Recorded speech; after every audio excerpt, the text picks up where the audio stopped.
Now that we understand the goals of security, we can move into the technical tool, symmetric cryptography. This is the oldest and most intuitive form of encryption. One shared secret key, one algorithm, we encrypt one side and decrypt on the other side. It sounds simple, but in principle, it kind of is.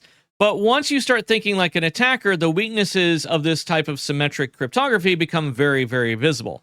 In this module, we're going to explore how symmetric encryption works, how it can be attacked, and how modern algorithms like DES and AES evolved to strengthen it. Now, in symmetric key cryptography, both the sender and receiver share the same secret key. The sender uses that key to transform plaintext into ciphertext along with the algorithm, and the receiver applies that same key to reverse the transformation, again with the algorithm.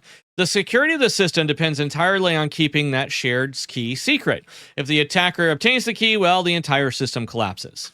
Now, early encryption schemes were based on substitution. Each letter in plain text was replaced with another letter according to the mapping. At first glance, that seems very secure. After all, the message becomes unreadable. But language and structure, right? Letters appear with predictable frequency. Attackers quickly learn to use statistical analysis to break simple substitution ciphers, and this marked the beginning of systematic cryptanalysis. Now, think about it from this perspective. If you've ever watched Wheel of Fortune, you can understand that, oh, these two letters are here, this one letter's here, it can only equal so much, and so we can start to begin to understand that instead of blank spaces, they're actually covered with the same letter. That's where substitution cipher has its major weakness.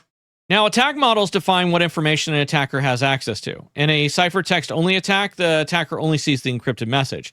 But in a known plaintext attack, they possess both the plaintext and the corresponding ciphertext examples. In a chosen plaintext attack, they can actually request encryption for a specific message, and each model increases the attacker's power. Strong encryption must remain secure even under these increasingly aggressive assumptions. As computer power advanced, encryption needed to be evolved. Data Encryption Standard, or DES, became the U.S. federal standard in the 1990s.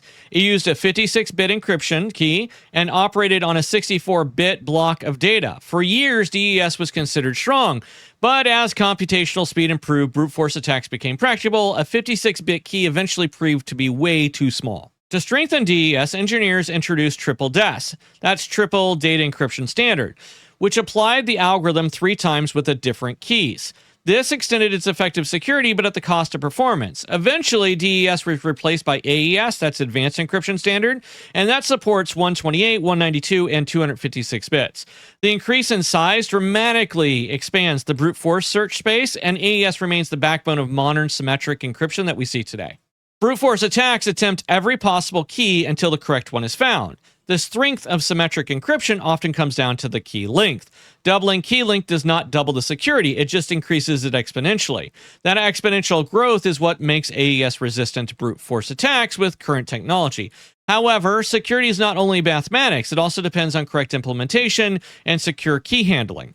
Symmetric cryptography provides efficient and powerful confidentiality, and simply substitution schemes taught us encryption can fail. Modern algorithms like AES demonstrate how mathematical rigor strengthens our design, but symmetric systems still face a fundamental challenge. How do two parties securely share a secret key in the first place?